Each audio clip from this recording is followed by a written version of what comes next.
मुझे लगी। जिस परिवार के पास मैं जा रही थी, वे कह रहे थे हमें मुआवजा नहीं चाहिए, हमें पैसा नहीं चाहिए किसी सरकार का, हमें न्याय चाहिए। लेकिन दीदी, हमें न्याय की उम्मीद नहीं है। उसके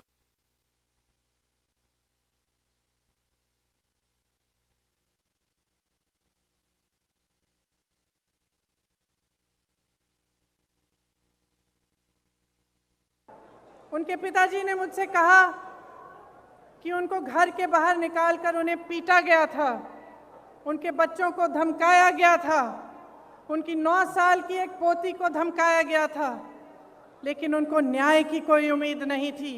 वे सिर्फ न्याय चाहते थे, लेकिन न्याय की उम्मीद नहीं थी उन्हें। उन मामलों में भी भाजपा के एक पूर्व विधायक, भाजपा के एक प्रधान के बेटे, भाजपा के एक कार्यकर्ता, तीनों मामलों में वे इन्वॉल्व थे। उसके बाद कोरोना हुआ।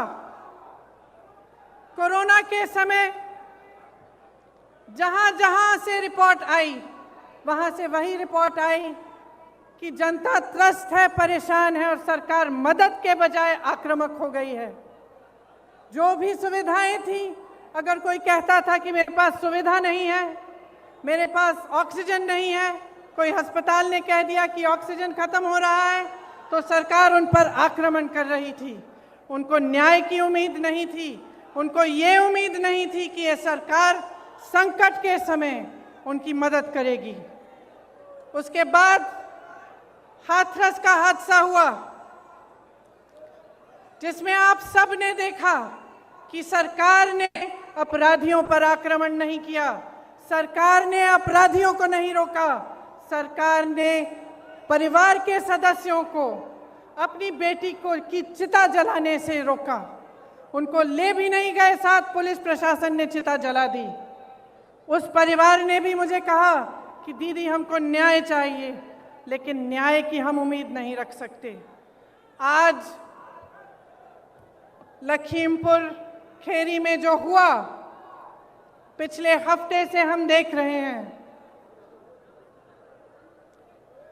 इस देश के गृह राज्य मंत्री के बेटे ने अपनी गाड़ी के नीचे, अपनी जीप के नीचे 6 किसानों को निर्ममता से कुचल दिया और सब परिवार, 6 के 6 परिवार ये कहते हैं कि हमें पैसे नहीं चाहिए, हमें मुआवजा नहीं चाहिए, हमें न्याय चाहिए। लेकिन हमें न्याय दिलवाने वाला इस सरकार में हमें नहीं दिख रहा है। आपने देखा कि सरकार पूरी तरह से उस मंत्री और उस मंत्री के बेटे के बचत में लगी रही। पुलिस और प्रशासन विपक्ष के नेताओं को रोकने में लगी थी। जब मैंने रात में वहां जाने की कोशिश की, तब हर सड़क पे पुलिस थी, मुझे रोकने की कोशिश की, तमाम पुलिस के घेरे थे, नाकाबंदियां थी। जो परिवार हैं, पीड़ित परिवार हैं, उनके घरों में उन्हें नजरबंद किया गया, लेकिन अपराधी को पकड़ने के लिए एक भी पुलिस वाला नहीं निकला।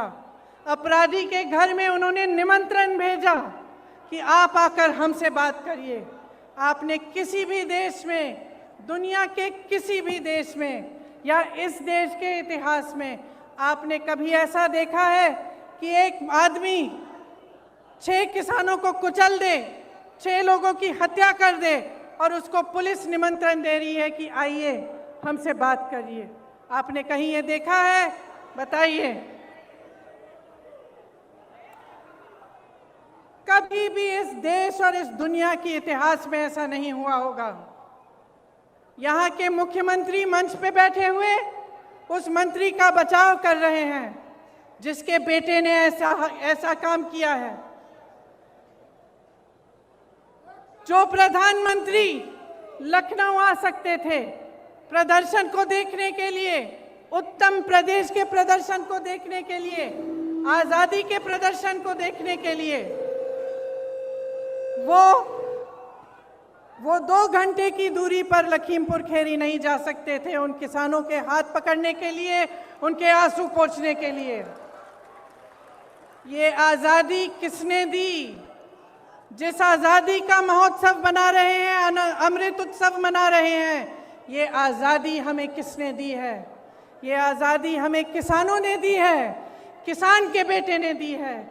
इस देश को किसान ने सींचा है, किसान का बेटा हमारी सीमाओं पर खड़ा है आज भी।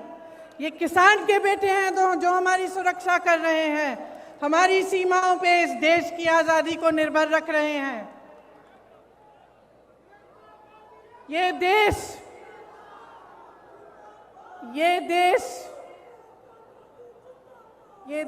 क्या है? ये देश एक आस्था है, एक उम्मीद है। इसी न्याय की उम्मीद पर इस देश को आज़ादी मिली। जब महात्मा गांधी जी आज़ादी की लड़ाई लड़ने के लिए गए तो उनके दिल में ये था कि मेरी जनता को, मेरे लोगों को, मेरे देश के किसानों, दलितों, मेरे देश की महिलाओं को, देश के गरीबों को न्याय मिलना चाहिए। न्याय पर हमारा संविधान आधारित है, लेकिन इस देश में न्याय की उम्मीद सब छोड़ चुके हैं। तो मैं आपसे कहना चाहती हूं कि जब लखीमपुर खीरी में मैं शहीद नक्षत्र सिंह जी के घर गई, उन्होंने मुझे बताया कि उनका बेटा सीमा सुरक्षा बल में दाखिल हुआ है। जब मैं अगले परिवार से मिलने गई तो मुझे बताया गया कि उनके तमाम भाई बहन सेना में देश की सुरक्षा करते हैं। जब मैं रमन कश्यप पत्रकार के घर गई, मुझे बताया गया कि उनको काम करते करते मारा गया, उनको जीप के नीचे कुचला गया क्योंकि वो वीडियो ले रहे थे, सच्चाई दिखाना चाह रहे थे। सारे परिवारों ने यही कहा कि हमें न्याय मिलने की उम्मीद नहीं है। तो अगर हमारे देश में कोई कुचला जाता है, किसी के प्रति हिंसा होती है, किसी पर अत्याचार होता है और उसको न्याय मिलने की उम्मीद नहीं होती, तो किसके पास जाएगा? अगर सरकार, मुख्यमंत्री, प्रधानमंत्री, गृह राज्य मंत्री, विधायक सभी मिले हुए हैं, सभी अपनी पीठ मोड़ देते हैं उनकी तरफ, तो किसके पास जाए जनता और क्या करे? आप जानते हैं कि किसान ने 9-10 महीनों से एक आंदोलन जारी रखा है। 300 दिन से अधिक ये आंदोलन चला है। इसमें 600 से अधिक किसान शहीद हुए हैं। क्यों कर रहे हैं ये आंदोलन?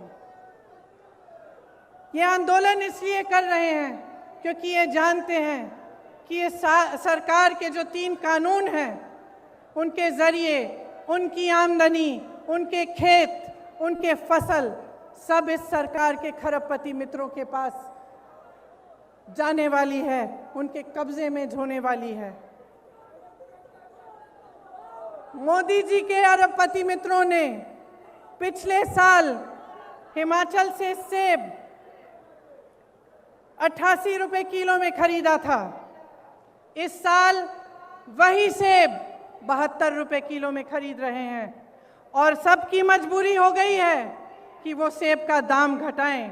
किसान की लागत बढ़ गई है, क्योंकि फसल की कीमत तय करने का फैसला अब खरबपति कर रहे हैं। इसीलिए मनचाहे ढंग से कीमत घटा दी गई। ये स्थिति पूरे देश में होगी। जब इनके कानून लागू होंगे तो आपकी खेती, आपके फसल सब आपसे छीना जाएगा। मोदी जी ने जो आंदोलन कर रहे थे उन किसानों के बारे में क्या कहा? उन्हें आंदोलनजीवी कहा, आतंकी कहा, योगी जी ने उपद्रवी कहा, धमकाने की कोशिश की। इसी गृह राज्य मंत्री ने धमकाकर कहा कि मैं 2 मिनट में तुम्हें सबक सिखा दूंगा। आंदोलन करने की कोशिश की तो 2 मिनट में सबक सिखा दूंगा।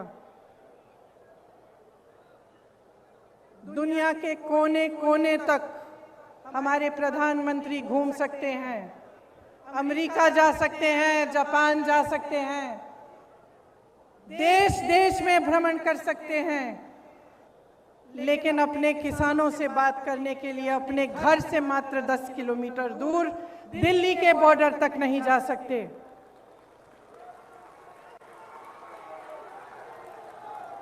अपने आप को गंगा पुत्र कहने वाले हमारे प्रधानमंत्री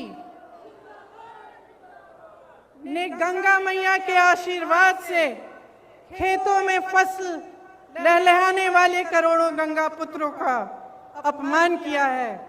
उनकी पूरी आमदनी, उनकी खेती, उनके फसल अपने खरबपति मित्रों को देने की साजिश की है। क्या वो जानते हैं कि आपके प्रदेश में किसान कितनी समस्याओं से जूझ रहा है? क्या वो जानते हैं कि आवारा पशु की कितनी बड़ी समस्या है यहाँ? क्या रात को आपकी सड़कों पे उन्होंने चल के देखा है कि हर किलोमीटर, हर आधे किलोमीटर पे आवारा पशु बैठे हुए हैं? मैंने देखा है, मैंने देखा है।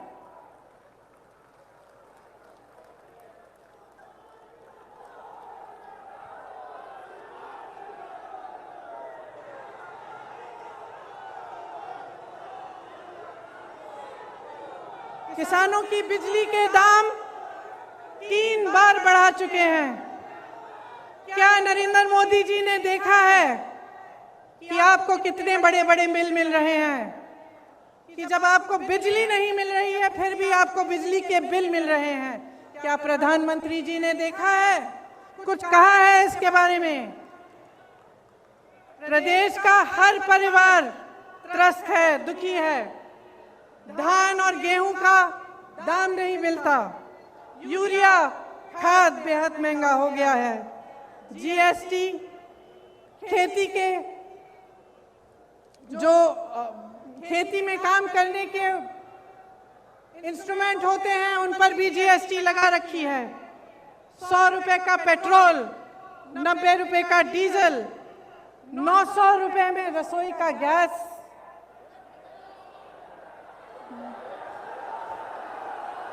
एक 1000 रुपए में रसोई का गैस। 23 करोड़ लोग गरीबी रेखा से नीचे चले गए हैं। कोयला खत्म हो रहा है। बेरोजगारी चरम पे है। जहां जहां जाओ बेरोजगार युवा मिलते हैं। परसों मैं लखनऊ की एक बस्ती में गई। मैं इसलिए गई थी क्योंकि योगी जी ने एक ऐसे शब्द इस्तेमाल किए सफाई कर्मचारियों के प्रति, मेरी बहनों के प्रति, जो रोज सुबह अपने घर में झाड़ू मारती हैं, जो सफाई करते हैं, हमारे देश, हमारी शहरों को साफ रखते हैं, उनके प्रति उन्होंने अब शब्द कहे। तो मैं एक बस्ती में गई वाल्मीकि मंदिर में झाड़ू लगाने के लिए और उन सब से बात करने के लिए जो इस काम को अपनी आमदनी के लिए, अपने बच्चों को पढ़ाने के लिए करते हैं।